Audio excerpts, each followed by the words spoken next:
So today I am going to discuss molar specific heat capacity. तो molar specific heat capacity हम लोगों ने पिछले वीडियो में कवर कर चुके हैं बट उससे रिलेटेड कुछ इंपॉर्टेंट चीज़ें हैं जो आपको मैं यहाँ समझा दूँ क्योंकि आपको काम आएगा।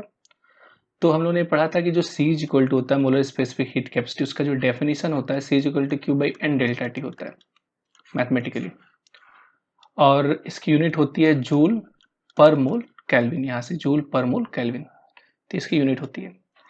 और इसमें आपको ये भी पढ़ाया गया था कि जो स्पेसिफिक हीट कैपेसिटी होती है सी, ये अगर हम लोग डेफिनेशन की बात करते हैं तो अगर मैं आपको कहूँ कि अगर एन की वैल्यू 1 हो, डेल्टा टी की वैल्यू भी 1 हो, तो सी इज इक्वल टू क्या हो जाएगा क्यू। तो हम ये कह सकते हैं कि 1 मोल सब्सटेंस का टेम्परेचर 1 डिग्री सेल्सियस बढ़ाने के लिए जो हीट देना पड़ता है उसे स्पेसिफिक हीट कहा जाता है, मोलर स्पेसिफिक हीट कैपेसिटी। अब ये कई टाइप्स के होते हैं, इसमें कई सारी चीज़ें होती है। सी की वैल्यू 0 भी हो सकती है, पॉजिटिव भी हो सकती है, निगेटिव भी हो सकती है। तो कुछ इंपॉर्टेंट फैक्ट्स है जो आपको जानना चाहिए। तो एक आइसोथर्मल प्रोसेस में टेम्परेचर चेंज नहीं होता है, डेल्टा टी 0 होता है क्योंकि टेम्परेचर चेंज नहीं होता है, थर्मल टेम्परेचर कांस्टेंट रहता है। तो अगर उससे हम लोग यहाँ से सी की वैल्यू निकालेंगे तो C is equal to Q by N delta T. चूंकि डेल्टा टी 0 है तो यहाँ से सी की वैल्यू आ जाएगी, अप्रोच करेगी इन्फिनिटी को। तो सी की वैल्यू इन्फिनिटी होती है फॉर आइसोथर्मल प्रोसेस। अगर यही हम बात करें एडियाबेटिक प्रोसेस के लिए, ठीक है, एडियाबेटिक प्रोसेस में, तो एडियाबेटिक प्रोसेस मैंने बताया था कि हीट एक्सचेंज नहीं होता है, क्यू की वैल्यू 0 होती है सिस्टम और सराउंडिंग के बीच। तो उस केस में सी की वैल्यू हो जाती है Q by N delta T. Q 0 होता है इसलिए सी की वैल्यू भी क्या होती है 0 होती है। तो एडियाबेटिक प्रोसेस सी की वैल्यू 0 होती है। ओके, तो इस प्रकार से सी की वैल्यू पॉजिटिव, नेगेटिव, 0 ये हो सकती है। कि किस तरह से बॉडी को हीट सप्लाई दे रहे हैं, इसके आधार पर स्पेसिफिक हीट को डिफाइन किया गया on the basis of way of heating.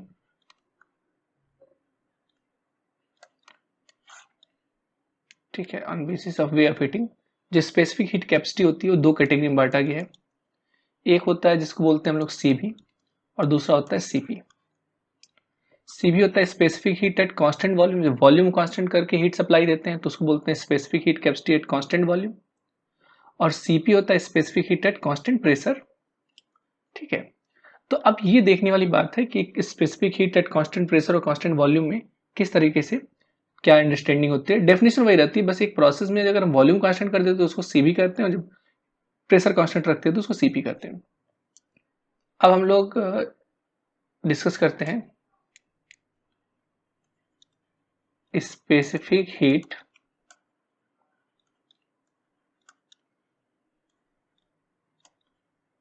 Eight constant volume. ठीक है, स्पेसिफिक हीट कांस्टेंट वॉल्यूम को डिस्कस करते हैं। तो specific heat at constant volume जिसको हम लोग सीवी कहते हैं, तो हम लोग ने पिछले क्लास में ये भी पढ़ा था, फर्स्ट लॉ ऑफ थर्मोडायनेमिक्स में मैंने बताया था कि D Q is equal to होता है D U plus D W. अच्छा, आप ये याद रखिएगा कि जो फार्मूला हो जाता है उस केस में कि Q is equal to N C V delta T लिखते हैं हम लोग। ठीक है, तो फॉर सी वी यहाँ इस्तेमाल होता है एट कांस्टेंट वॉल्यूम। तो जो फार्मूला आपका इस हीट, हम जो बॉडी को हीट देते हैं उसका सेम रहता है, बस वहाँ पे सी की जगह सी वी इस्तेमाल करते हैं। तो हमने पढ़ा था फर्स्ट लॉ ऑफ थर्मोडायनेमिक्स में कि D Q is equal to D U plus D W होता है। तो अगर मैं ये कहूँ कि D Q N C V D T है, ठीक है, सपोज कर लेते हैं कि small temperature D T rise करने के लिए जो हीट सप्लाई कर रहे हैं डी क्यू देता है, और अगर वॉल्यूम कांस्टेंट है, क्योंकि at constant volume D W की वैल्यू जो होगी वो 0 होगी, क्योंकि D W is equal to होता है पी डी वी। अब वॉल्यूम में चेंज ही नहीं होगा तो डी डब्ल्यू की वैल्यू क्या हो जाएगी 0। तो हम कह सकते हैं कि D Q is equal to क्या हो जाएगा डी डब्ल्यू। तो मैं यहाँ से ऐसे रिजल्ट कर सकता हूँ, जब वॉल्यूम कांस्टेंट होता है डी क्यू किसके इक्वल होता है डी यू के होता है। तो डायरेक्टली हम लोग लिख सकते हैं कि जो चेंज इन इंटरनल एनर्जी हुआ N C V D T equal to D U. तो बड़ा इंपॉर्टेंट रिजल्ट है। दूसरी चीज आप ये भी जानते हैं कि N C V D T जो डी यू है, पिछले क्लास में हमको बताया था कि जो इंटरनल एनर्जी होता है यू, किसी सिस्टम का डी यू, वो होता है आपका F/2 nR/dt। ये हमने फार्मूला पिछले क्लास में, पिछले वीडियो में डिस्कस किया था कि du इक्वल टू होता है F/2 nRT। किसी बॉडी की जो इंटरनल एनर्जी होती है उसका फार्मूला होता है F/2 nR/dt।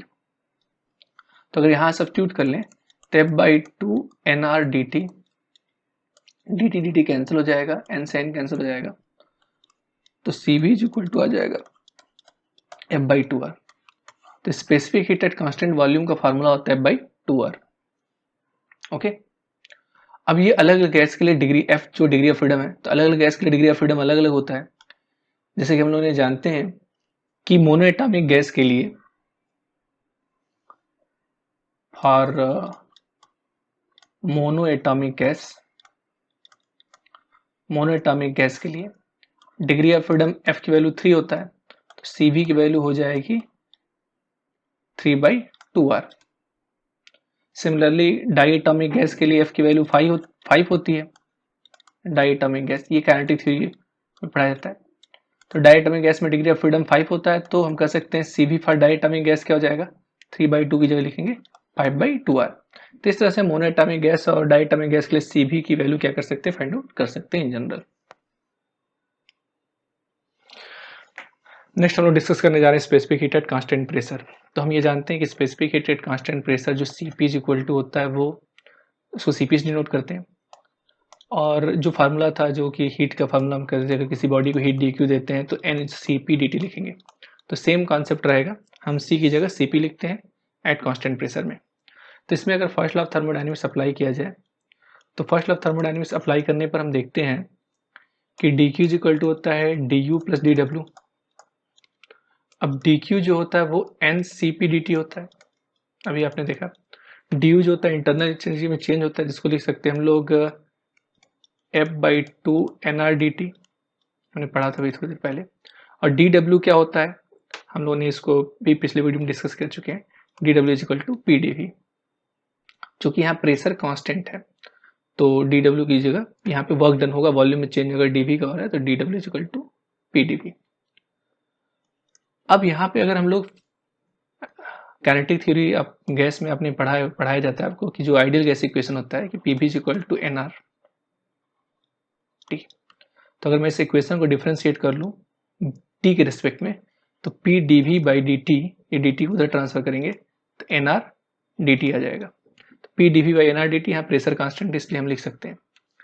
तो n/Cp dt plus F/2 nR dt plus P dv की जगह हम लिखेंगे nR dt। तो यहाँ से n dt हर जगह से कैंसिल हो जाएगा, तो Cp इज इक्वल टू आ जाएगा F/2R प्लस R। आपने थोड़ी देर पहले आपको मैंने पढ़ाया था, अगर आप वीडियो में ध्यान दिए होंगे तो ऊपर हमने एक डिस्कशन किया था कि Cp होता है F/2R होता है। देयरफॉर हम लोग यहाँ लिख सकते हैं कि F/2R की जगह Cp, तो Cp is equal to Cv plus R। तो अगर हम ट्रांसपोज कर ले तो Cp minus Cv is equal to आ जाएगा R। ये बहुत ही इंपॉर्टेंट रिलेशन है, बहुत सारे न्यूमेरिकल्स इसका यूज होता है। इसको हम लोग मेयर्स फार्मूला भी करते हैं। ठीक है, इसे मेयर्स रिलेशन भी कहा जाता है। तो ये आपको ध्यान देना है, Cp minus Cv is equal to R होता है। ठीक है, तो स्पेसिफिक हीट और specific heat at constant pressure, specific heat constant volume में रिलेशन होता है। बट यहाँ आपको ये ध्यान रखना है कि जो Cp इज इक्वल टू आ जाएगा R प्लस Cv। और हम लोगों ने अभी पढ़ा था, अगर मैं वैल्यू सब्स्टिट्यूट करूं, Cv इज इक्वल टू जो होता है F/2R होता है। ठीक है, तो हम यहाँ से अगर R को कॉमन निकाल लें तो ये हो जाएगा R F/2 प्लस 2। तो Cp की फार्मूला आ जाएगा Cp इज इक्वल टू दस equal to F plus 2/2 into R। तो ये फार्मूला है specific heat at constant pressure के लिए in terms of degree of freedom है R। Cp is equal to F/2 into R। तो ये सब जनरल रिलेशंस हैं जो आपको ध्यान रखने हैं। ठीक है, अब इसके आधार पे हम लोग monoatomic diatomic gas के लिए डिफाइन कर सकते हैं कि इससे मोनोएटॉमिक गैस में क्या होता है कि मोनोएटॉमिक गैस में F की वैल्यू 3 होती है, तो Cp इज इक्वल टू हो जाएगा 3 + 2 5/3 रखेंगे यहाँ, तो 3 + 2/2 5/2R। और डाईएटॉमिक गैस के लिए Cb इज इक्वल टू हो जाएगा, यहाँ 5 रखेंगे, 5 + 2 7/2R। तो ये आप ध्यान रखेंगे।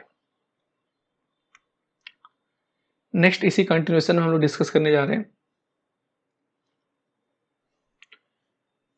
एक कांस्टेंट को डिस्कस करने जा रहे हैं जिसका नाम है एडियाबेटिक कांस्टेंट।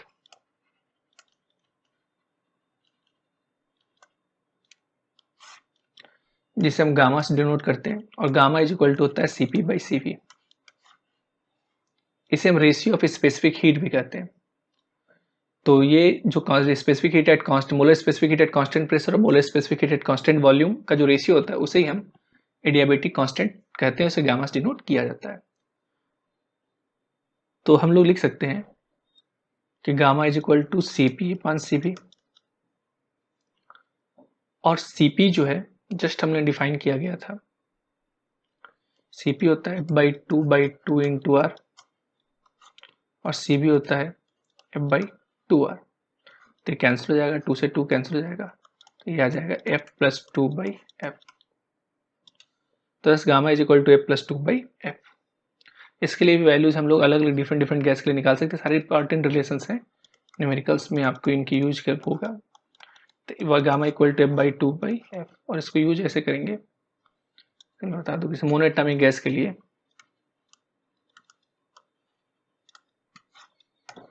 गामा के लिए F की वैल्यू 3 होती है, तो 3 + 2 5/3 हो जाएगा, जिसकी वैल्यू 1.67 होता है। डाई एटॉमिक गैस के लिए गामा की वैल्यू अगर रखेंगे तो यहाँ 5 + 2 7/5 हो जाएगा, और यहाँ पे ठीक है 7/5, जिसकी वैल्यू होती है 1.4। तो ये सब चीज़ें आपको याद रखनी होंगी कि स्पेसिफिक हीट की वैल्यू अलग अलग मोनोएटॉमिक गैस के लिए रेशियो क्या होता है, एडियाबेटिक रेशियो डायटॉमिक गैस के लिए क्या होता है, उनकी वैल्यूज क्या होती हैं। अब न्यूमेरिकल्स में इसका यूज होते हैं, तो आपको याद रहे तो अच्छी बात है, नहीं तो कुछ क्वेश्चन में एग्जाम में दिया भी रहता है आपको। इससे रिलेटेड कुछ अदर रिलेशंस भी हैं जिसको हम डिस्कस कर रहे हैं। सम इम्पॉर्टेंट रिलेशंस, जैसे हमने पढ़ा कि Cp - Cv equal to R होता है, और Cp/Cv इक्वल टू गामा होता है। ओके,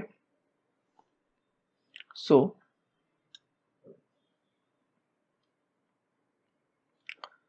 और हमने ये भी देखा कि गामा इज इक्वल टू होता है F/2/F। तो यहां से हम लोग डिफाइन कर सकते हैं कि gamma F equal to F + 2। So F is equal to हो जाएगा, ये आपका ट्रांसपोज करेंगे यहाँ पे हम लोग, तो F इज इक्वल टू हो जाएगा 2/गामा-1। ठीक है, तो एक रिलेशन इंपॉर्टेंट। नेक्स्ट पॉइंट है कि हम ये जानते हैं कि Cb is equal to F/2R होता है, और F इक्वल टू 2/गामा-1 होता है। यहाँ सब्स्टिट्यूट करेंगे तो 2 से 2 कैंसिल हो जाएगा, तो R/गामा-1 हो जाएगा। तो ये भी एक इंपॉर्टेंट रिलेशन है। नेक्स्ट यहाँ से हम Cp की डिफिनेशन निकाल सकते हैं। यहाँ से हम ये भी कर सकते हैं कि Cp is equal to gamma into Cv, तो गामा R/गामा-1।